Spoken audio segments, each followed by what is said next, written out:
นี่บาวซาลีเนาะพี่น้องเอ้ยมาจากเมืองพีนพี่น้องนี่ก็คือมาจากเมืองซีฟู้ดเนาะพี่น้องเนาะโดยเนาะ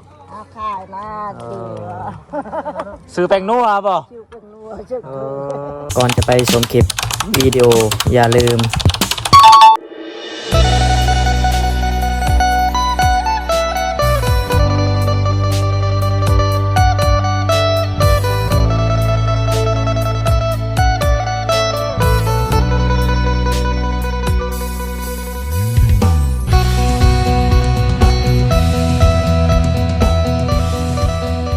สบายดีทุกคนเนาะตอนนี้เฮาก็ข้ามเซแล้วน้องพี่น้องเอ้ยแต่ว่ามื้อนี้ก็มีนักยูทูบเบอร์2คนเนาะพี่น้องเนาะนี่เขาเจ้ามาอยู่บ้านเฮาเลยพี่น้องเอ้ย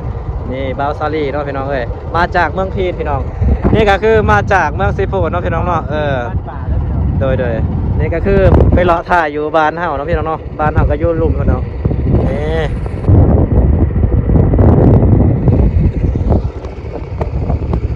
นี่แหละพี่น้องเอ้ยตอนนี้ก็พาหอดทางนั้นก็เขาจะข้ามข้ามแคบเนาะไปตามแคบเลยได้พี่น้องเอ้ยไปตามแคบเราหอดบ้านเฮาเนาะบ้านเฮาตอนนี้ยังบ่ได้สะดวกไปมาเด้อพี่น้องเอ้ยต้องมีถ้าบ่มีครัวเนี่ยนะต้องได้ขี่เหือแบบนี้พี่น้องเอ้ยจะได้ไปมาแล้วพี่น้องเนาะครับสบายดีพี่น้องปองปลายเบิดทุกคู่ทุกคนเนาะมื้อนี้เฮาก็เลาะถ่ายเบิ่งอันชนบทในบ้านเฮาเนาะพี่น้องเนาะการเป็นอยู่เป็นแนวใดแน่เนาะพี่น้องเนาะนี่ก็คืออยู่ตารางเหือนเขาจะมีบอลตั้มหูบนะพี่น้องเนาะนี่เนาะตั้มหูบเนาะตั้มแพร่เนาะพี่น้องเลยนี่เนาะอันนี้คืออันชนเผ่ามังกรเขาเองเนาะเขาเจ้าตั้มหูบหรือว่าตั้มแพร่เนาะพี่น้องเนาะนี่แหละพี่น้องเลยการเป็นอยู่เนาะเมื่อนี้เขาสิพาอันยูทูบเบอร์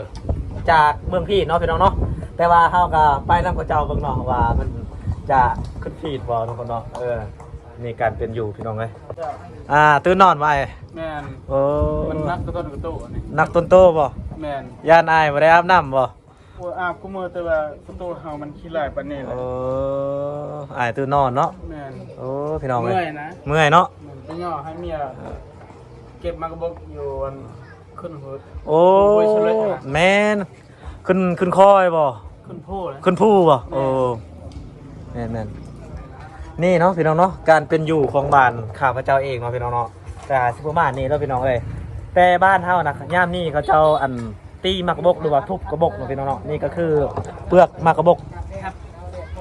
ทุบหรือว่าทับเนาะพี่น้องเนาะนี่อันนี้คือลาซาเฮาเองเนาะพี่น้องเอ้ยการเป็นอยู่ของวิถีชีวิตของคนชนเผ่าบรูมังกรพี่น้องเอ้ยนี่พี่น้องเอ้ยอันนี้เห็ดกินหรือเห็ดคายวะอ้าวเห็ดคายเนาะพี่น้องเนาะขายมาซื้อแป้งนัวป่ะ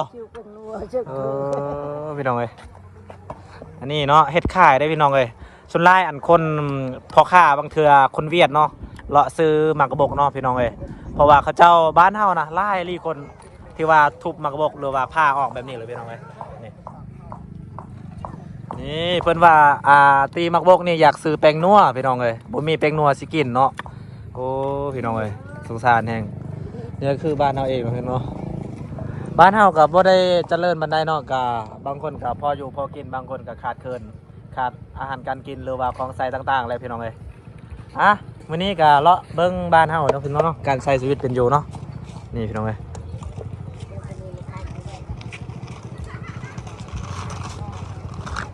นี่เนาะพี่น้องเนาะอันนี้ก็คือบ้านอาล่องเนาะพี่น้องเอ้ยเมืองนองแควสวรรณเขตเนาะอันนี้คือชนเผ่าบรูมังกรเด้อการใช้ชีวิตเป็นอยู่กับสิประมาณนี้เลยพี่น้องเอ้ยตอนนี้เฮาก็พาเบิ่งมื้ออื่นเป็นมื้อที่เขาเริ่มสร้างครัวใหม่ที่ยาวที่สุดในบ้านอาล่องหรือว่ายาวที่สุดในประเทศลาวเลยทุกคนเด้อ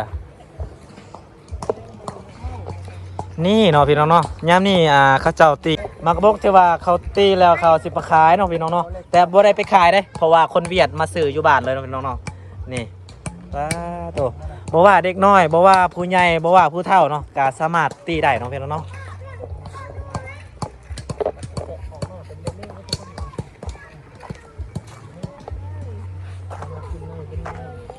นี่พี่น้องตัวนี้ยังบ่ได้ปอกออกเปลือกเนาะพี่น้องเลยทุบหลายๆแล้วก็ปอกบาดเดียวเลยเนาะ หลังจากที่ปอกไปแล้วก็สั่งน้ำหนักเนาะแล้วก็ขายเนาะพี่น้องตัวได้ตัวมันแตกหรือว่ามันขี้ร้ายเนาะก็บ่ได้ขายเนาะถ้าว่ามันงามแบบนี้ก็ขายออกเนาะพี่น้องเนาะเพราะว่าคนเวียดมาซื้อแถวบ้านเฮาเนาะพี่น้องเนาะบางมื้อก็จะได้ประมาณ5โล6โลนี่ถ้าว่าได้มากระบอกหลายเนาะพี่น้องเนาะอันนี้คือเก็บออกเก็บมาจากป่าเด้อทุกคนเด้อเพราะว่าเขาเจ้าไปเก็บเป็นกระสอบนะพี่น้องเนาะเพราะว่าเขตบ้านเฮานะกกกระบอกนั้นหลายพี่น้องนี่วิธีชีวิตกันเป็นอยู่ของบ้านเฮาเนาะพี่น้องเนาะโอ้เด็กน้อยมาหุ่มพี่น้องเลยนี่ตีเด้อนางเด้ออยากได้เงินก็สู้ โดย ๆโดย เพิ่มเลยแมงกระกาย นี่เนาะพี่น้องเนาะตอนนี้เราก็สิลงเบิ่งบรรยากาศอยู่สีละน้องเนาะพี่น้องเนาะเพราะว่าบ้านเฮานะกะเกียมลงใหม่แล้วพี่น้องเลยลงใหม่ลงมือเพราะว่ามื้ออื่นเป็นมื้อที่เขาเฮ็ดครัวเนาะพี่น้องเลยทุกๆมื้อที่ว่าเฮาอยู่บ้านนี่เฮาลงคลิปเฮาก็อยู่บนนี่เลยพี่น้องเลยบนนี่ที่ว่ามีสัญญาณเนาะพี่น้องเนาะกลางคืนคอยก็อยู่นี่แหละถ่ายคลิปหรือว่าอัดคลิปอีกอย่างก็อยู่นี่เนาะเฮาก็เลยลงคลิปอยู่นี่เนาะพี่น้องเนาะนี่ว้าโหนี่กกมะพร้าวเนาะพี่น้องเนาะมีกอกไก่และมีอีกอย่างนะวัตถุต่างๆในบ้านเฮาเนาะพี่น้องเนาะนี่เนาะพี่น้องเนาะนี่ก็คือบ้านเฮาอาจจะมีแต่โฮงสีขาวน้อยเนาะบ้านอื่นบางทีนะเขาจะมีโฮงสีใหญ่เนาะแต่ว่าบ้านเฮามีแต่โฮงสีน้อยเด้อเพราะว่าเข้านะมันบ่ได้มีหลายเนาะพี่น้องเนาะก็พอได้อยู่พอกินเนาะนี่คือโฮงสีน้อยเนาะพี่น้องเนาะอันนี้โฮงสีที่ว่าเฮาสีเป็นกระสอบเนาะกระสอบนึงมันก็บ่เกิน20นาทีเวลาเฮาสีออกเนาะพี่น้องเนาะนี่ก็คือโฮงสีขาวเนาะบางโฮงสีน้อยนี่ก็ราคามันก็ถูกอยู่เนาะเวลาซื้อเนาะทุกคนเนาะอันนี้คือขอกแบ่เนาะพี่น้องขอกแบ่เนาะอันนี้คือเป็นอ่างเก่าเนาะอ่างเก่านำตะกี้เนาะเพราะว่าเขาจะอ่างนำเมียนอยู่นี่เนาะแต่ว่าเดี๋ยวนี้นะเขาเจ้าไม่ได้ใช้งานแล้วเนาะก็เลยมันเป็นอ่างเก่าเนาะแล้วก็นี่ก็คือขอกแบ่เนาะพี่น้องเนาะนี่คือเป็นมะกล้วยพี่น้องเลย